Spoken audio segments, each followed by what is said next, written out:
आरंभ करिअर अकादमीच्या यूट्यूब चॅनलवर मी पंकज आपलं स्वागत करतो। बघा मित्रो, 16 जून 2024ला कंबाईनची परीक्षा होणार होती आणि 28 एप्रिल 2024ला राज्यसेवेची परीक्षा होणार होती। पण यापैकी दोन्ही परीक्षा झाले नाही। राज्यसेवेची परीक्षा जाहिरात आली 29 डिसेंबर 2023ला, तिथून पासून 28 एप्रिलला एक्झाम होती।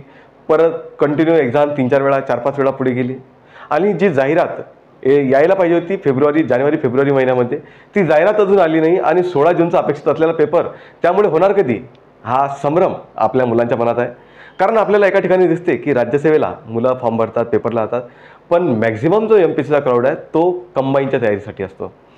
कंबाईनची तयारी करणारा क्राऊड हा राज्यसेवेला केवळ आपली प्रॅक्टिस किती झालेली आहे, जायचं म्हणून जायचं किंवा अशा काहीतरी विचारत असतात आणि फक्त पूर्ण MPSCच्या क्राऊडमधील मोजकाच असा क्राऊड आहे की जो पूर्णतः MPSCला किंवा राज्यसेवेला डेडिकेटेड आहे। तर मग जे काही आपले मुलं आहेत जे राज्यसेवेची तयारी करतात किंवा मग आपल्या कंबाईनची तयारी करतात, मग त्यांनी हे पेपर पुढे चालले किंवा मग अजून जाहिरातच आली नाही, वर्ष संपत आलं, समोर इलेक्शन आहेत, आचारसंहिता लागलेली आहे, आचारसंहितेमध्ये जाहिरात येणार नाही, खूप सारे प्रश्न आपल्या दिमागामध्ये चालू आहेत। कारण मागच्या वर्षी जशी सरळ सेवेची जाहिरात येत होत्या, जशा जाहिरात पडत होत्या, काही काळानंतर पेपर होत होते, कंटिन्यू पूर्ण वर्ष मागचं जून जुलै नंतर पूर्णतः परीक्षेच्या दृष्टिकोनातून गरजेचं राहिलं। पूर्ण पेपर, पूर्ण वर्ष, पुढचे 6 महिने म्हणजे जवळजवळ यावर्षी जानेवारी फेब्रुवारीपर्यंत कंटिन्यू पेपर सुरू होते। त्यामुळे मुलांना इतकं काही बाकीच्या गोष्टीत स्वारस्य वाटलं नाही। पण आता ह्यावर्षी सरळ सेवेच्या परीक्षा नाही, इतर काही दुसऱ्या जाहिराती नाही।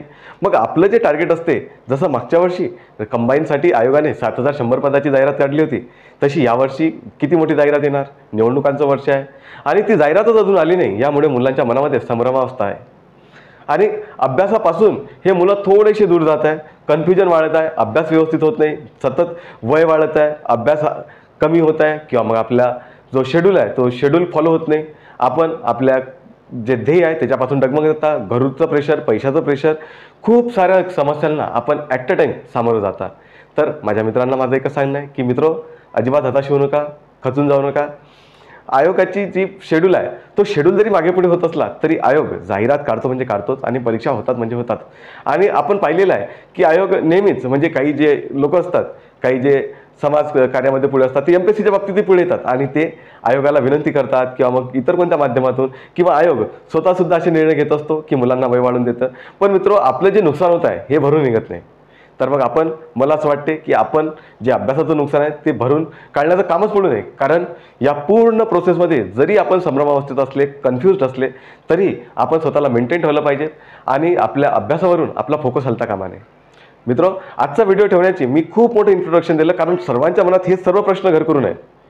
तर मी, माझे काही मित्र आहेत, त्यांनी मला सांगितलं की आपण या विषयावर व्हिडिओ बनवू शकतो आणि ज्या माध्यमातून आपण आपल्या मुलांना व्यवस्थित मानसिकरित्या खचू नये यासाठी थोडंसं वर्क करू शकतो। तर मी त्यासाठीच छोटासा व्हिडिओ बनवणार आहे की ज्यामध्ये मी फक्त एवढंच सांगणार आहे की आपण कशा पद्धतीने आपल्या दिवसाचं नियोजन करायला पाहिजे आणि बाकीची जी डिस्कशन आहे त्या सर्व डिस्कशनपासून वेगळं व्हायला पाहिजेत, बाजूला राहायला पाहिजेत आणि केवळ फोकस आपल्या अभ्यासावर करायला पाहिजे। घरी असणारे विद्यार्थी असो किंवा बाहेर अभ्यास करणारे विद्यार्थी, म्हणजे सिटीमध्ये जाऊन अभ्यास करणारे विद्यार्थी असो, मित्र, मला आपल्याला एकच गोष्ट म्हणायची आहे, जे शहरी भागात जाऊन अभ्यास करत आहेत, की आपल्या घरचे आपल्यासाठी जो पैसा पुरवतात त्या पैशाचं आपण चीज केलं पाहिजे। आणि या अशा गोष्टीपासून, कारण निगेटिव्हिटी येतच राहणार, अशा गोष्टी घडतच राहणार, पण स्वतःला आपण या गोष्टीपासून वेगळं ठेवलं पाहिजे। तर नेमकं आपण दिवसाचं शेड्यूल कसं बनवायला पाहिजे, कारण आपल्याला मध्यंतरीच्या काळामध्ये आपला जास्त वेळ अभ्यास होत असतो, पण ज्या वेळेला अशी कन्फ्युजन असते, पेपर थोडासा लांब असतो, तर त्यावेळेला आपला अभ्यास हा थोडासा कमी होत असतो किंवा जवळजवळ नाही होत असंही आपण म्हणू शकतो। तर मी थोडक्यामध्ये एवढं सांगू इच्छितो की आपण दिवसातून कमीत कमी 8 तास तरी, या अशा अवस्थेत सुद्धा दिवसातून 8 तास विदाऊट मोटिवेशन, म्हणजे मोटिवेशन ही खोटी गोष्ट आहे, मोटिवेशन वगैरे असं काही नसते, केवळ त्या मोटिवेशनच्या गोष्टीतून केवळ आपल्याला एक गोष्टीची जाणीव झाली पाहिजे की ही गोष्ट आपल्यासाठी कशी रिलेटेबल आहे, त्याच गोष्टीचा आपण सहारा घेतला पाहिजे, त्याचा आधार घेतला पाहिजे आणि आपल्या कामाला लागलं पाहिजे। खोटं मोटिवेशन आपल्याला फक्त काही काळ टिकून ठेवत असते, त्याच्यानंतर हे सर्व निघून जात असते। तर मित्रो, या सर्व गोष्टीपासून दूर राहून एकदम स्वतःला कॉन्फिडंट ठेवून, स्वतःचा विश्वास तयार करून आपण या प्रोसेसमध्ये राहायला पाहिजेत, काम करायला पाहिजेत आणि आपल्या यशापर्यंत निश्चितच पोहोचायला पाहिजेत आणि आपण 100% म्हणजे नक्कीच पोहोचणार आहात। तर या खूप मोठ्या इंट्रोडक्शन नंतर थोडंसं मी आपल्याला सांगणार आहे की आपण दिवसभराचं आपलं जे शेड्यूल आहे ते कमीत कमी 8 तास का। मित्रो, आपल्याला माहिती आहे की आपलं सर्व काही झालेलं आहे, सर्व काही व्यवस्थित आहे, आपल्याला काही सांगण्याची आवश्यकता नाही. पण मला माझ्या मित्रांनी जसं सांगितलं, सजेस्ट केलं की या विषयावर मुलं खूप संभ्रम आहे, तर त्यांना जर थोडंसं पुश जर भेटला, जर एक स्पार्क जर भेटली, तर त्या माध्यमातून ते आपलं काम करू शकतात. मित्र बघा, 2020च्या कंबाईनच्या मेन्सला मी होतो, त्यावेळेला असंच घडत होतं. कंटिन्यू एक्झाम पुढे जात होत्या, कंटिन्यू काहीतरी डिले होत होता. नंतर 22ची बघा, 22ची जी कंबाईन होती ती 22ची कंबाईन 8 ऑक्टोबर 2022ला पेपर झाला. यानंतर जवळजवळ 10 ते 11 महिन्यानंतर म्हणजे 1 ऑक्टोबरला फर्स्ट पेपर झाला आणि जवळजवळ जून 2023ला आयोगाने MPSC कंबाईन 2022च्या पूर्वपरीक्षेचा निकाल लावला. तर बघा, हा खूप मोठा काळ होता. या काळामध्ये कसं सावरायचं असते हे आपल्याला कठीण जात असते. जे मलाही गेलं होतं, त्याच्यातून मी कसा मार्ग काढला होता. मी इथपर्यंत सांगू इच्छितो मित्र, की ज्या वेळेला आम्ही अभ्यास करत होतो त्यावेळेला कुठलाही मित्र किंवा कुठलाही मार्गदर्शक मला नव्हता. त्यामुळे स्वतःला मेंटेन ठेवणं, अशा परिस्थितीमध्ये मेंटेन ठेवणं, मी एका व्हिडिओमध्ये आधी सांगितलेलं आहे की मी ज्या ठिकाणी राहतो त्या ठिकाणी माझा कोणी मित्रही नाही की जो स्पर्धा परीक्षेशी संबंधित आहे, किंवा असंही कोणी नाही की आम्हाला रीडिंग वगैरे आहे की तिथं जाऊन मी अभ्यास करू शकेन. स्वतः गाईड करणं, स्वतः मोटिवेट ठेवणं, या सर्व गोष्टी करायच्या असतात. तर मग आपण खचू नये, यासाठी माझं एक इच्छा आहे की आपण, मी जे सांगतो, जर आपला अभ्यास होत असेल तर खूपच छान गोष्ट आहे. आणि ज्यांचा अभ्यास होत असेल, जे प्रॉपर व्यवस्थित रुटीनवर चालत असेल, त्यांना काहीच विषय नाही, कुठल्याच प्रकारची तक्रार त्यांची नाही. पण जर मुलं कन्फ्यूज असतील तर मित्र, व्हायला काही प्रॉब्लेम नाही, कारण अतिशय जास्त ताण आपल्यावरती आलेला असतो. घरचे प्रश्न आपल्याला दिसतात, आजूबाजूचे प्रश्न दिसतात, स्वतःचं वय वाढते आहे, ह्या सगळ्या गोष्टी दिसत असतात. मग आपण आपलं परत रुटीनवर येणं आपलं काम आहे. त्यासाठी माझ्या मित्रांना मी सांगू इच्छितो की कमीत कमी आपण या काळामध्ये कन्फ्युजनच्या अवस्थेमध्ये 8 तास मिनिमम अभ्यास करायला पाहिजे. त्याच्यापेक्षा जास्त जर होत असेल तर नक्कीच चांगलं आहे, पण मिनिमम 8 तासाचा 7 ते 8 तासाचा आपला अभ्यास झाला पाहिजे. त्याला आपण कसं करू शकता, मी एकदम थोडक्यात सांगणार आहे. बघा, आपण एक गोष्ट करू शकता की सकाळी 7 वाजता उठून, त्याच्या अगोदर जर उठले, 7 वाजता जर रीडिंगला गेले तर अजून चांगलं. 8 वाजता जे घरी राहणारे विद्यार्थी आहेत त्यांच्यासाठी ही गोष्ट आहे की सकाळी उठा, 7 वाजता जरी उठले, थोडं निवांत रिलॅक्स होऊन तरी चालते. 8 वाजेपर्यंत फ्रेश व्हा. 8 ते 10 किंवा 11 हा तुमचा फर्स्ट स्लॉट असला पाहिजे. या स्लॉटमध्ये तुम्ही अभ्यास करायला पाहिजे. त्यानंतर दुसरा स्लॉट, ह्याच्यामध्ये थोडंसं फ्रेश वगैरे झाल्यानंतर तुम्ही तुमचा जेवणाचा टाईम 11 ते 12 असू शकते, किंवा मग 12च्या नंतरचा आपला वेळ असू शकते, किंवा हा जो आपला 8 ते 11 टाईम आहे याला आपण 8 ते 12ही करू शकतो. म्हणजे जसं तुम्हाला योग्य वाटेल तसं तुम्ही याला वाढू शकते. आणि या फर्स्ट स्लॉटमध्ये केवळ आपण सामान्य अध्ययन याच विषयाचा अभ्यास करावा. इतर कुठल्याही विषयाला आपण महत्त्व देऊ नये. आपण या काळामध्ये म्हणजे 8 ते 12 ज्या वेळेला आपली प्रिलिमिनरी एक्झाम झालेली असते त्यावेळेला आपण मेन्ससाठी लँग्वेज हे विषय आपण या 8 ते 12च्या स्लॉटमध्ये घेऊ शकतो. पण मला असं वाटते की सामान्य अध्ययन म्हणजेच आपले त्याच्यामध्ये इतिहास, भूगोल, विज्ञान, राज्यशास्त्र असे जे विषय आहेत ते आपण घेऊ शकतो. मॅथ्स, रिजनिंग हे जे विषय आहेत ते आपण नंतर घेऊ शकतो. म्हणजे दुपारच्या टाईमला, की ज्या वेळेला आपल्याला थोडं आळस आलेला असते. कारण गणित हा असा विषय असते की आपण त्याच्यामध्ये आपली जर उत्सुकता वाढवली, आपलं कुतूहल जर वाढत असलं तर आपल्याला कधी झोप येत नाही आणि कधी बोरही होत नाही. तर त्यामुळे असा जो टॉपिक आहे ते आपण नंतर घेतले पाहिजे. बघा, 8 ते 12 या काळामध्ये तुम्ही तुमचा अभ्यास केला पाहिजे. यानंतर 12 ते 1 या काळात आपण जेवणासाठी करू शकतो. नंतर बहुतेक मुलांना नॅप घेण्याची सवय असते, तर ते नसली तरी माझी मित्रांना एक विनंती आहे की आपण असा हट्ट करता की मी नॅप घेणार नाही, पूर्ण काळ यूज करणार. पण मित्र, थोडासा विचार करा की जो काळ आपण फक्त घेत असतो पण त्याच्यात आपल्याला आठवण काही राहत नाही किंवा आपलं पाहिजे तसं काही होत नाही, त्याच्याऐवजी जर आपला अर्धा तास जरी गेला तरी पुढचे जेवढाही काळ आपला असतो तो एकदम व्यवस्थितरित्या जात असतो. तर बघा, आपण 1 ते 1.5 या काळामध्ये नॅपसुद्धा घेऊ शकतो की ज्याचा आपल्याला नक्कीच फायदा होईल. त्यानंतर 1.5 ते 2 अर्धा तास तुम्ही मोबाईल बघू शकता किंवा इतर काही कामं करू शकता. नंतर 2 ते 4 या काळामध्ये आपण चालू घडामोडी असो किंवा इतर सब्जेक्ट असो त्याला घेऊ शकता, किंवा जर आपल्याला वाटलं तर या टाईममध्ये आपण मॅथ्स और रिजनिंग हे 3 विषय घेऊ शकता.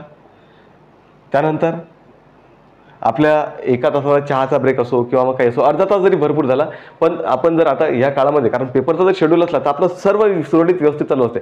पण ज्या मुलांच्या मनामध्ये कन्फ्युजन आहे त्यांच्यासाठी मी सांगतो की आपण 4-5 दिवस हे फॉलो करून बघा, आपल्याला सर्व व्यवस्थित ध्यानात राहील आणि आपला जो अभ्यास आहे तो व्यवस्थित होईल. त्यानंतर चहा वगैरे झाला, त्यानंतरचा बघा 5 ते 7 हा जो आपला वेळ आहे त्यामध्ये परत आपण हा जो एक विषय आहे याच्यामध्ये आपण मी आपल्याला ज्या पद्धतीने सांगितलं की आपण अशा पद्धतीने अभ्यास करू शकतो. जे GST विषय असतात त्या ठिकाणी आपण अभ्यासाला घेऊ शकतो. पण माझे एक परत आपल्याला विनंती आहे, मी वारंवार आपल्याला विनंती हा शब्द वापरत आहे, की बहुतेक मित्र काय करतात की चालू घडामोडी किंवा मग गणित बुद्धिमत्ता किंवा मग सामान्य अध्ययन इतकंच त्यांचं शेड्यूल ठेवत असतात. तर मित्रो, सामान्य अध्ययन हा विषय आपण वाचनातही घ्यायला पाहिजेत, अजून जास्त अभ्यास करायला घेतला पाहिजेत. आणि सामान्य अध्ययनाचा एक विषय आपण रेग्युलर म्हणजे जो सकाळचा वेळ आहे त्याच्या व्यतिरिक्त एक विषय आपण रिव्हिजनसाठी घेतले पाहिजेत. मला असं वाटतं की आपलं एक्झॅक्ट अगोदर जे वाचून झालं त्या विषयाला जर आपण रिव्हिजनसाठी जर ठेवला, सामान्य अध्ययनाची रिव्हिजन, जर आता तुमचा पॉलिटी विषय वाचून झाला आणि तुम्ही जर इकॉनॉमी विषय वाचण्यासाठी घेतला असेल म्हणजे डिटेल वाचण्यासाठी, तर इकॉनॉमी हा जो वेळ आहे 8 ते 12चा, या टायमामध्ये आपण इकॉनॉमी किंवा मग आपली अर्थव्यवस्था करू शकता. आणि त्यानंतर जो आपला रिव्हिजनचा टाईम असेल, तुम्ही कुठल्याही टाईमवर, मी फक्त आपल्याला एक गोष्ट सांगत आहे की अशा पद्धतीने तुम्ही शेड्यूल ठेवू शकता. तुम्ही याच्यामध्ये कशाही पद्धतीने तुमचा वेळ मॅनेज करू शकता. तर 5 ते 7 ह्या काळामध्ये आपण एक रिव्हिजनचा आपण परत एक व्हिडिओ घेऊ शकतो, एक विषय घेऊ शकतो. त्याच्या म्हणजे मी आपल्याला म्हटलं जसं उदाहरणार्थ की पॉलिटी आपलं वाचून झालं आणि इकॉनॉमी आपण आता नवीन अभ्यासासाठी घेतला, तर मग जो पॉलिटीचं रिव्हिजन आहे ते कधी करायचं? कारण आता 3-4 महिन्यानंतर किंवा 1-2 महिन्यानंतर सर्व विषय झाल्यानंतर तिकडे जायचं नाही. तर मग काय करू शकतो, या काळामध्ये आपण पॉलिटीचे सर्व PYQ असो किंवा आपली जे नोट्स आहे, आपण जर आपलं पुस्तक असेल त्याच्यावर बाजूला नोट्स काढलेले असो किंवा मग आपली एक हँड रिटन नोट्स असो किंवा मार्केटमधून आपण एखादी कोणती नोट्स घेतली असेल तर ते सुद्धा आपण या काळामध्ये घेऊ शकता. याच्यामध्ये आपण 1 तास PYQ करू शकतो, मॉडेल पेपर करू शकतो, मॉडेल प्रश्न करू शकतो आणि त्या व्यतिरिक्त आपण 1 तास जे आपले नोट्स आहेत त्याचं सुद्धा रिव्हिजन करू शकतो. तर बघा, या ठिकाणी हे झाले 4 तास, हा झाला हे झाले आपले 2 तास आणि हे झाले 2 तास, हा बघा हे झाले 8 तास. पण याच्या व्यतिरिक्त आपल्याला 1 तास जर आपण दिला, जर इथं चालू घडामोडीसाठी आपण 2 ऐवजी 1 तासही दिला तरी भरपूर झालं. बघा मित्र की किती सारा आपण गॅप यामध्ये घेतलेला आहे. पण हा गॅप घेऊन एन्जॉय करून सुद्धा आपण आपला सर्व काही अभ्यास व्यवस्थितरित्या सुरळीत करू शकता. तर याच्या व्यतिरिक्त 7 ते 8, 8:30 या काळामध्ये आपण परत जे आपला रात्रीचा जेवणाचा वेळ असतो ते जेवणासाठी या काळाला आपण वापरू शकता. एक परत 8:30 नंतर 9 पर्यंत बघा, 9 ते 10 या काळामध्ये आपण परत मॅथ्स किंवा रिझनिंग या विषयापैकी एक विषय तरी आपल्या अभ्यासासाठी घेऊ शकतो. याच्यात आपण काही पद्धतीने चेंजेस करू शकतो. कशी चेंजेस करू शकतो की या ठिकाणी आपले सर्व विषय वाचून झालेले आहेत, 3-3, 4-4, 10-10 वेळा वाचून झाले असतील, पण तरीही एक पुस्तक तरी असं आपण ठेवायला पाहिजे, एक विषय तरी असा ठेवायला पाहिजे की नोट्सऐवजी आपण तो विषय या ठिकाणी वाचनाला घेतला पाहिजे. कारण ज्या वेळेला पेपर तोंडावरती असतो त्यावेळेला केवळ आपल्या नोट्स वगैरे आपण रिवाईज केलं तर चालते, पण आधीच्या काळामध्ये म्हणजे याने काय होत असते, जे डीप प्रश्न येत असतात, जे कन्सेप्च्युअल प्रश्न असतात, इकॉनॉमीसारखे प्रश्न असतात, सायन्सच्या विषयाचे प्रश्न असतात, ते आपल्याला इथं व्यवस्थितरित्या डील होतात. कारण आपण त्याचं खूप डिटेल आणि व्यवस्थित नॉलेज घेत असतो. आणि ह्या 2 तासामध्ये मॉडेल पेपर, PYQ किंवा मग आपल्या नोट्स याच्या माध्यमातून आपलं रिव्हिजन व्यवस्थित होऊ शकते. आणि जर आपल्याला यामध्ये अजून जर वाढायचं असेल, माझी मित्रांना ही सर्वात जास्त कळकळीची विनंती आहे, जे मुलं कंबाईनची तयारी करत असतील किंवा राज्यसेवेची तयारी करत असतील, मित्र सर्वात जास्त गरजेचं आहे की आपल्या मेन्सच्या पेपर अगोदर आपल्या सर्व दोन्ही म्हणजे आपल्या दोन्ही इंग्लिश आणि मराठी दोन्ही लँग्वेजचा अभ्यास करणं गरजेचं आहे. कारण ज्या वेळेला प्रीचा रिझल्ट येतो त्यावेळेला खूप कमी काळ आपल्याला भेटतो आणि त्या कमी काळामध्ये आपल्याला असं वाटते की माझं मराठी झालेलं आहे, मराठी मातृभाषा आहे, त्यामुळे मी इझिली ते सर्व सॉल्व्ह करेल. पण तसं काहीही होत नाही. आपला जो मेन्स असते, जी सुरुवातीची मेन्स असते, पहिली किंवा दुसरी मेन्स, हे केवळ लँग्वेज खात असतात. आपण नंतरच्या काळामध्ये पूर्ण वेळ इंग्लिशवर देतो आणि पाहिजे तसा आउटपुट भेटत नाही. कारण माणसाच्या मनात खूप जास्त भीती असते या काळामध्ये, प्रत्येक परीक्षार्थीच्या मनात. तर या काळामध्ये आपण याच्यामध्ये जर आपला जर जास्त जर फोकस असेल, आपण आपलं शेड्यूल ठरवा. बघा, 4 तासासाठी सामान्य अध्ययन त्याला तुम्ही 3 करू शकता, 2 तासासाठी चालू घडामोडी त्याला 1 करू शकता, मॅथ्स रिजनिंगला 1 तास करू शकता, रिव्हिजनला 2 तास ठेवाच, कारण त्या ठिकाणी आपल्याला PYQ आणि मॉडेल क्वेश्चन त्या व्यतिरिक्त नोट्स या गोष्टीचा वापर करणं आहे. आणि मित्रो, मिनिमम 1 किंवा 2 तास मधात तुम्हाला जसं शेड्यूल ठरेल त्या काळामध्ये आपण आपली लँग्वेज पूर्ण करायला पाहिजे. लँग्वेजचा अभ्यास म्हणजे भाषेचा अभ्यास आपण या काळात कंप्लीट करायला पाहिजे. भाषेचा अभ्यास करताना याच्यामध्ये 2 गोष्टी येतात. पहिली गोष्ट आहे ग्रामर, म्हणजे व्याकरण, मराठी ग्रामर असो किंवा इंग्लिश ग्रामर असो. मराठी ग्रामर किंवा इंग्लिश ग्रामर हे केल्यानंतर आपल्याला पुढील एक महत्त्वाचा टॉपिक येतं व्होकॅब किंवा ज्याला आपण म्हणतो शब्दार्थ. तर हे आपण करायला पाहिजे. ज्या मुलांना असं वाटत असेल की कंबाईनची जाहिरात अजून आलेली नाही, त्या मुलांसाठी ही सुवर्ण संधी आहे की त्यांनी जास्तीत जास्त लँग्वेजवर फोकस करायला पाहिजेत आणि आपली लँग्वेज प्रिलिमिनरी एक्झाम व्हायच्या अगोदर मिनिमम 2 वेळा वाचून किंवा करून झालेली असायला हवी. जे जुने विद्यार्थी आहेत त्यांचं झालेलं आहे, नवीन विद्यार्थ्यांनी याच्यावर काम करणं गरजेचं आहे. आणि जुन्या विद्यार्थ्यांनी अति आत्मविश्वासात जाऊ नये की मला सर्व येते, मी आधी केलेलं आहे, मी 10 मेन्स दिल्या, 100 मेन्स दिल्या, काहीही फायदा नाही. ज्या वेळेला पेपर येते त्यावेळेला माणूस जास्त पॅनिक होते. फक्त आपल्या जुन्या मेनचा आपल्याला त्या ठिकाणी फायदा होत असतो, पण तरी त्यांनीसुद्धा परत आपल्या मेन्सवर लँग्वेजवर काम करायला पाहिजेत आणि अशा पद्धतीने स्वतःला मेंटेन ठेवलं पाहिजेत. कारण जवळजवळ प्रिलिमिनरी एक्झाम आणि मेनचा जो सेकंड पेपर आहे त्याचा सिलेबस थोडासा काहीतरी चेंज होतो, पण जवळजवळ 90% सिलेबस 80% सिलेबस सेम आहे. तर मग आपण या पद्धतीने आपलं रिव्हिजन करू शकता. बघा या ठिकाणी मी 8 ते 9 तासाचा शेड्यूल दिला. जर आपण लँग्वेज आधी केले असतील तर काही प्रॉब्लेम नाही, पण लँग्वेजला मला असं वाटतं की जोपर्यंत आपली कंबाईनची एक्झाम 2 महिन्यावर येत नाही तोपर्यंत लँग्वेजला सोडू नये. कारण जर आपले खूप जास्त अभ्यास झाला, बघा मागच्या वर्षी एप्रिल महिन्यामध्ये आपली कंबाईनची पूर्वपरीक्षा झाली होती. नंतर नोव्हेंबर महिन्यामध्ये मे बी 5 नोव्हेंबर आणि 17 डिसेंबर 2023 या काळामध्ये आपल्या दोन्ही मुख्य परीक्षा झाल्या होत्या. याला जवळजवळ अर्ध वर्ष होऊन गेलं, अर्ध्या वर्षापेक्षा जास्त काळ होऊन गेला. आता प्रिलिमिनरी एक्झाम होऊन तर 1.5 वर्ष होऊन गेलं.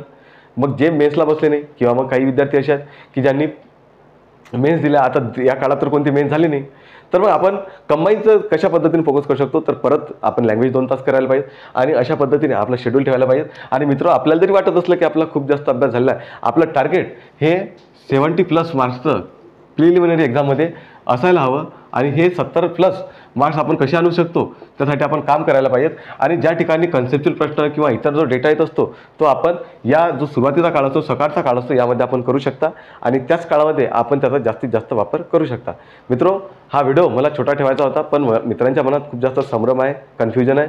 त्यामुळे त्यांनी जास्त कन्फ्युजन न राहता कन्फ्युजन न करून घेता आणि स्वतःला मेंटेन ठेवता, आपल्या घरच्यांचा विचार करता, स्वतःचा विचार करता, होणाऱ्या खर्चाचा, वाढत्या वयाचा, या सर्वांचा विचार करतात त्यांनी ह्या गोष्टीवर फोकस करून आपला अभ्यास सुरळीत चालू ठेवावा आणि त्यांना थोडीशी जाणीव व्हावी की लँग्वेजचं महत्त्व किती जास्त आहे. नवीन विद्यार्थी असो किंवा जुने विद्यार्थी असो, जर दुर्लक्ष केलं असेल तर परत त्याला करावं. मॅथ्स, रिझनिंग, त्यानंतर करंट अफेअर याचं महत्त्व आहे. आणि मित्रो, रिव्हिजनसाठी एक नाही एक विषय तर असलाच पाहिजे आणि त्या व्यतिरिक्त सामान्य अध्ययनाचा एक विषय आपला 4 तास मिनिमम वाचन तरी झाला पाहिजे.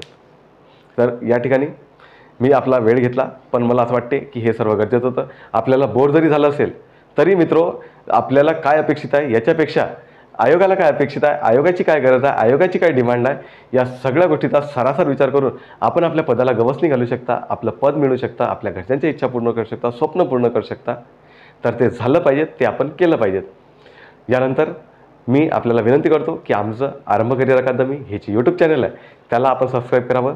या व्यतिरिक्त आमचे सर्व सोशल मीडिया हँडल्स आरंभ करिअर अकादमी याच नावाने आहेत. आमची पॉलिटी आणि महाराष्ट्राचा भूगोल ही लेक्चर सिरीज आमच्या यूट्यूब चॅनलवर अवेलेबल होत आहे. पूर्णतः फ्री अशी ही लेक्चर सिरीज आहे. त्याचे बरेच लेक्चर पडलेले आहेत, त्याचा आपण लाभ घेऊ शकता जर आपल्या अभ्यासात त्याची आवश्यकता असेल तर ह्या सर्व गोष्टी मी आपल्याला सांगितल्या. यानंतर मी आपली रजा घेतो. धन्यवाद.